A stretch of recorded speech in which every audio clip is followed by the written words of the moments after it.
Hello? Hello, Mr. Hunter. Yeah, good morning, Dustin. How are you? I'm excellent. How are you doing today? Very well, thank you. Very well. It's an honor to be speaking with you. Well, thank you. Well, I want to ask you first about the new documentary that's coming out, Tab Hunter Confidential. Can you tell the listeners a bit about that? You bet. I did a book a few years ago called Tab Hunter Confidential, which was really difficult for me to do, but I figured, I heard somebody else was going to be doing it, and I thought, no, I'm not dead where somebody can then write all kinds of garbage about you that they want and put a spin on your life. So we did that, and then a few years ago, Alan said, I want to do the documentary where we can show people what it was like in Hollywood back in the days of the studio contracts and what your journey has been like. And I thought, oh, all right, so let's do it. And he did this wonderful documentary that has been really well received, and I've been very, very excited about it and very thankful. So were you kind of surprised that, I guess you kind of turned the tables on these people and did it before they could, and it turned out to be quite a success for you. That's really awesome. Well, the reason I did it is because I didn't want some schmuck putting a spin on my life that didn't know me. People are always like that. Oh, he was like this. Oh, she was like that, and they label you as this or that. And I'm sick of labels. In fact, the book, my first line in the book in capital letters was, I hate labels.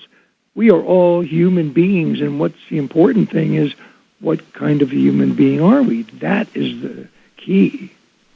Yeah, for sure. And, speaking of labels, I know back when you first started in the business, it was definitely taboo, but I know you came out recently as gay, and I got to assume that's kind of a relief after all these years to kind of get that out there. Not really, because I'm glad I did it, but I'm a very private person. I always have been. But I felt I had to because I didn't want someone else, putting a spin on my life. We all are on a journey, and that is what's important. So let's do the best we possibly can on this short time on Earth. Sure, yeah. Well, back when you were, in movies and stuff, and obviously a heartthrob and the object of, many women's desires, was that difficult for you to kind of play the almost a dual life in a way? Well, it's playing, you're under contract to a studio. In those days, it was a whole studio system, and you do what they want. I mean, that's your job. If you don't, you're out on your ear, and someone else is in there doing the job. And, oh, wow, as a kid, I loved movies. I went to them all the time. I fell into the business. I was a product of Hollywood, a brand new name. Where does one serve one's apprenticeship? So once I realized what it was all about, I figured this journey is major. I damn well better learn my craft. And I love that because I met some great people, wonderful actors and actresses, and just went from there. So is it safe to assume if the public had found out about your private life back then, that probably would have spelled the end for your career, I imagine? Well, I don't know. I did one time a Confidential story was out in Confidential magazine, was the rag of the day, and they told a story that this agent had planted on me to save one being done on, instead of being done on Rock Hudson, they did it on me. And I thought, oh my God, that's got to be the end of my career. But interesting thing, people believe what they want to believe. And I was shocked. I was never an out there in your face kind of a person. When you're a young kid, you think you're bulletproof and this is life and all great. But, I love being a part of that industry, the industry will never be like that anymore. But I was fortunate to be a part of that whole movie system that finally collapsed with those great moguls like Jack Warner, Harry Cohn, Daryl Zanuck, people like that. To be a part of that, it was very exciting, but I never, ever talked about my sexuality. Well, then as a guy who has been through, the golden years, as you call them, and then up until, more recently, do you think it's changed for the worse then, the kind of the movie business now? Is it, I don't know, what are your thoughts on the business today, I guess, is what I'm asking. Well, I'm not really crazy about large corporations running these studios. It's one of the many companies that they own, and they just spend gazillion dollars on pictures that play down to someone's intelligence. And that really bothers me. I'm a lover of the independent film or the creative young people who are around today that give us things that feed us mentally, physically, and number one, spiritually. I think that's very, very important. we've got to slow down a little bit, or at least in my mind, it's a good thing if we think about doing that. And going forward with our thinking. Sure, yeah. And on that subject, I got to ask you about your memories of working with Divine and John Waters. We've had John on the show before, and I love your work at Polyester, and of course, the Lust in the Dust afterwards.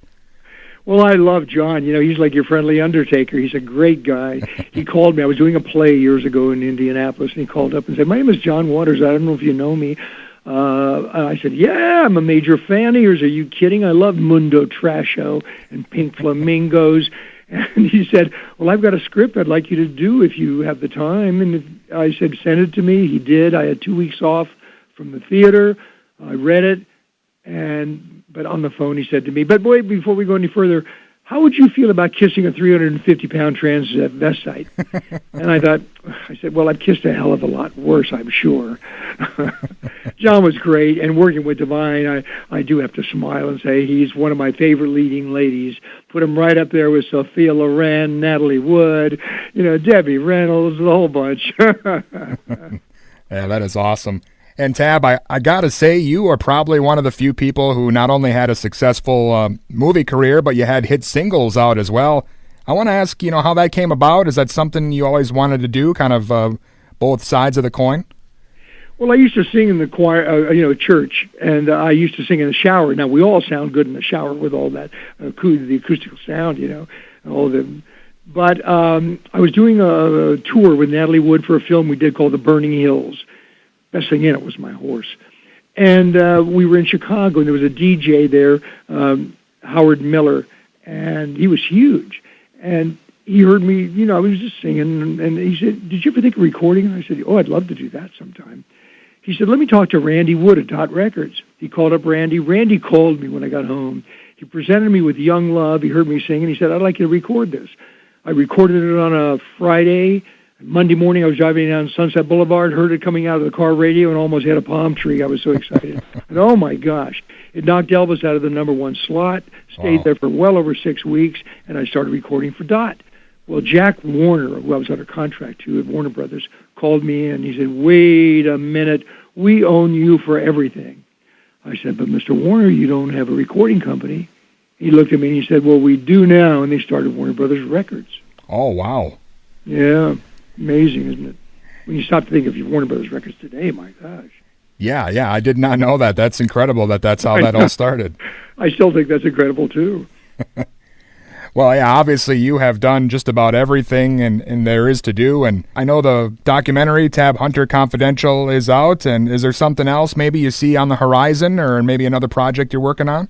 No, well, we do have some projects on the shelf, and my partner Alan is a great producer, and let him produce them. I'll go back to feeding carrots with my horses and mucking out the real stuff. Excellent. Well, again, Tab, I appreciate your time. It's been an honor talking with you today. Thanks so much. Thank you so much, and enjoy the documentary. We worked hard on putting it together for you, and the response has been overwhelming so far. Excellent. I will do that for sure. Thank you so much. Thank you. All right, bye-bye.